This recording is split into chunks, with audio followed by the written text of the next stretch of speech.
Bom dia, meus queridos. Bom dia, minhas queridas. Olha o que nós temos aqui. Olha só, que coisa mais linda. Hum,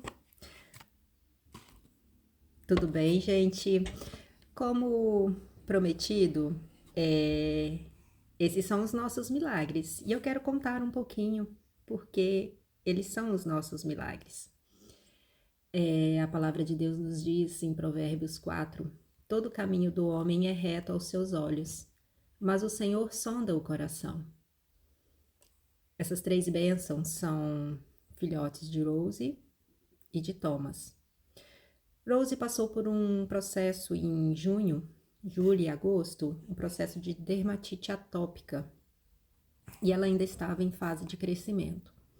E como esse processo foi bem assim delicado, ela ficou bem debilitada, eu estava fazendo o tratamento dela semanal com banhos atópicos, com medicações, e isso de uma certa maneira retardou o desenvolvimento e o crescimento dela. E graças a Deus ela se recuperou, né? Meados de agosto, mais ou menos, ela foi ficando bem e foi se recuperando. Eles são os nossos mascotes do João Lucas e ficam em casa, porém em gaiolinhas, né? Em canis separados. Por ela estar muito novinha, nós sempre aconselhamos a João que estivesse soltando eles, mas intercalando, nunca soltando juntos, até devido à questão dela ser muito novinha, né?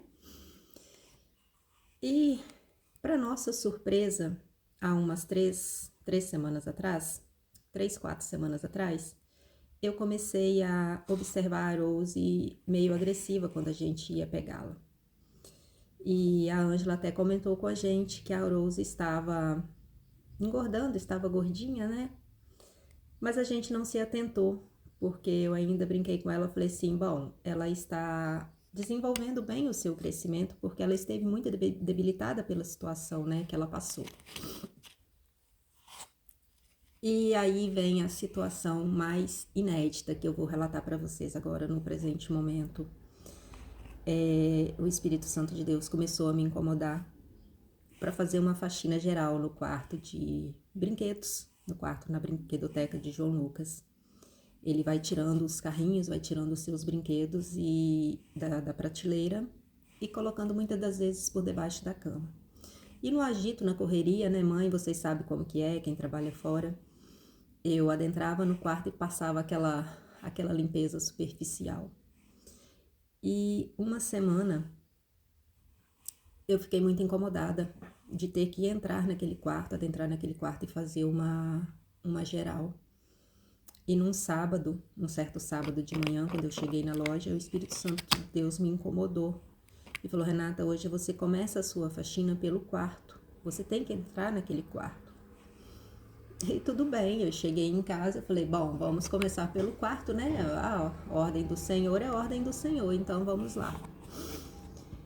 E por surpresa, gente, quando eu comecei a tirar os carrinhos debaixo da cama e fui passando a vassoura, me rolam dois bichinhos. Ó, foram esses dois.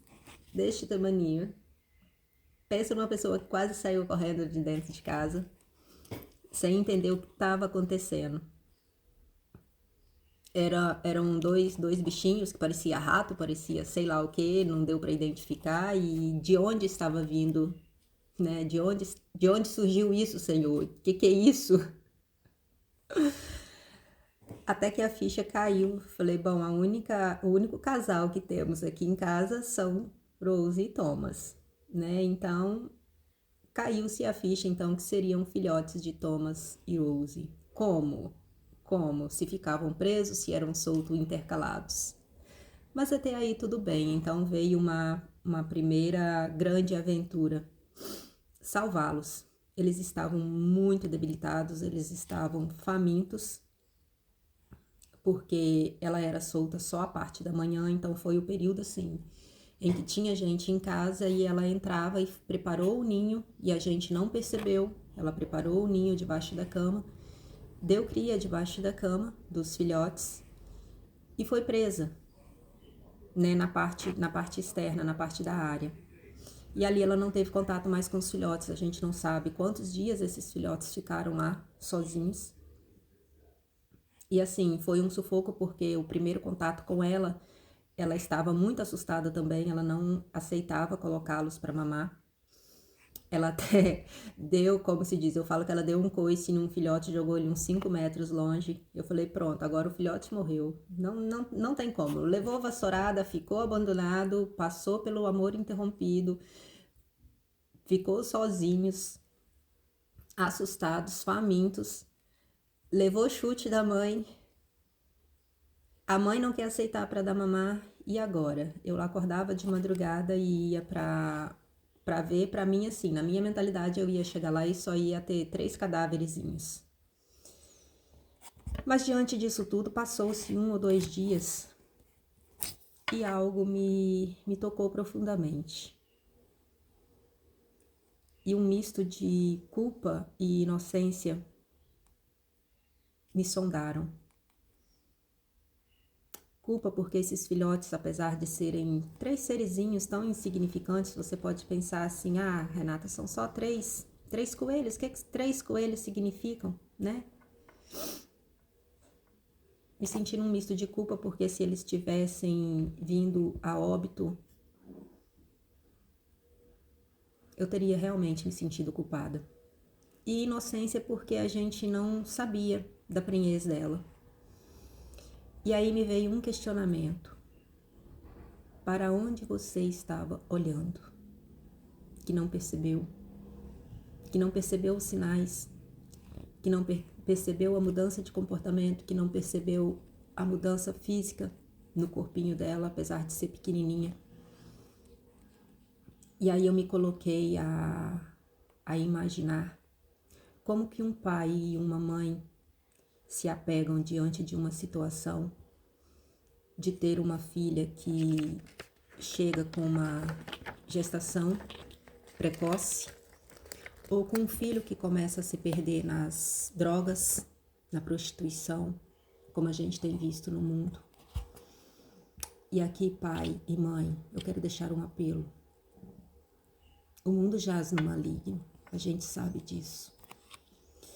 E os nossos filhos são as nossas heranças. E quantas das vezes a gente não tem conseguido tirar um tempo de qualidade, tirar um momento de olho no olho de conexão, tirar um momento para ouvir os nossos filhos. O quão tem sido necessário e importante a gente conseguir identificar as emoções básicas, que é a raiva, o medo, a tristeza e o amor, para a educação com amor. O quanto a gente tem deixado passar despercebido essas manifestações e tem visto crianças e adolescentes se perdendo no mundo das drogas, se perdendo nos celulares, não tendo conexão com pai e com mãe. E aí eu te pergunto, para onde nós estamos olhando? O meu filho tem 9 anos. E isso me levou a refletir muito, porque ele tem cobrado uma certa atenção. Ele tem cobrado, mamãe, você trabalha muito, mamãe, você está estudando muito. Eu quero atenção, mamãe, eu quero atenção. Inclusive, eu quero relatar um fato. Há poucos dias, ele numa explosão de raiva, logo pela manhã, quando acordou, ele com um joguinho do Minecraft, isso eu acho que é até um certo joguinho educativo, porque ele vai montando, né? Quem conhece esses joguinhos, ele vai montando construções e até aí tudo bem. Mas ele tinha, na mentalidade dele, perdido o mundozinho dele que ele estava montando já no dia anterior. E ele veio todo nervoso para mim, mamãe, você fechou o meu mundo. Eu falei, João, eu não mexi no telefone, eu só desconectei o telefone do carregador e coloquei na bolsa pra gente sair, que já estava na hora de sair. E ele, numa explosão de sentimento, ficou todo nervoso comigo. E eu adverti, tirei o telefone da mão, é lógico, como mãe, a gente num momento A gente tem que dar os nossos comandos, né, de autoridade. E saindo de perto dele, depois eu retornei, deixei ele acalmar, saí de cena. Depois eu retornei e fui conversar com ele. Eu falei, filho, você ficou com muita raiva, né? Sim, mamãe, eu fiquei, porque eu perdi o meu mundo. O mundinho que eu estava fazendo ontem da minha cidade, eu o perdi. Eu falei, filho, ficar com raiva você não é proibido. Ficar com raiva você não é proibido chorar. Você não é proibido manifestar as suas emoções. E são essenciais que você manifeste. Mas o mais importante é que você aprenda como manifestar as suas emoções para ter um autocontrole sobre as suas emoções, porque você na raiva, você agiu com falta de respeito e com ignorância com a mamãe. Então, o quanto tem sido, eu quero deixar aqui um apelo, amados, o quanto tem sido importante a gente saber ouvir, a gente saber identificar, a gente ter conexão com os nossos filhos, para que eles possam ter segurança. O quanto tem sido importante a gente criar os nossos filhos dentro dos princípios e dentro dos valores, para que a hora que eles chegarem aí no mundo, eles verem os coleguinhas, como o meu sempre fala, mamãe, meu coleguinha falou isso, falou aquilo, ou agiu assim, assado, para que eles saibam quem eles são, para que nós possamos estar embutindo a verdadeira identidade de filhos de Deus, nessa identidade dos nossos filhos, porque o bullying está solto. E por si só eles vão rotulando os nossos filhos. Foi assim conosco, vai ser assim para sempre. Então, o quão importante, o quão necessário é para que nós possamos estar fazendo esse papel dentro de casa, porque a educação, ela começa no lar. Muitas das vezes a gente transfere isso lá para a escola e cobra da escola que os professores são ruins, que as escolas isso e as escolas são aquilo. Mas o maior problema que a escola passa com as crianças, a desestrutura está no lar. Eu tenho falado muito com meu esposo. Todo problema que a gente enfrenta com as adversidades do dia a dia, porque criança a gente sabe como é, muitas das vezes o problema não está nele. É preciso olhar para nós. Eles estão espelhando em nós. Como nós temos sido com eles. Fica aqui o meu recadinho e o meu apelo. Olhem para os seus filhos. Prestem atenção. Para que depois, o que vier de acontecer de ruim, você não se culpe, você não se cobre e esteja procurando um culpado, porque não existe culpa, gente. Existe responsabilidade, a responsabilidade é nossa como pais, de instruí-los, de educá-los, de formá-los no caráter, dentro dos princípios. E aqui nós vamos continuando, com os nossos milagres, que graças a Deus estão aqui. Não sei o que nós vamos fazer, porque a gente já tem os 2 e alguém não quer deixar esses 3 irem embora. E a família cresceu, né? E é isso, meus amados. Um beijo, que Deus abençoe o dia de vocês. Um lindo e abençoado dia para todos vocês. Beijinhos.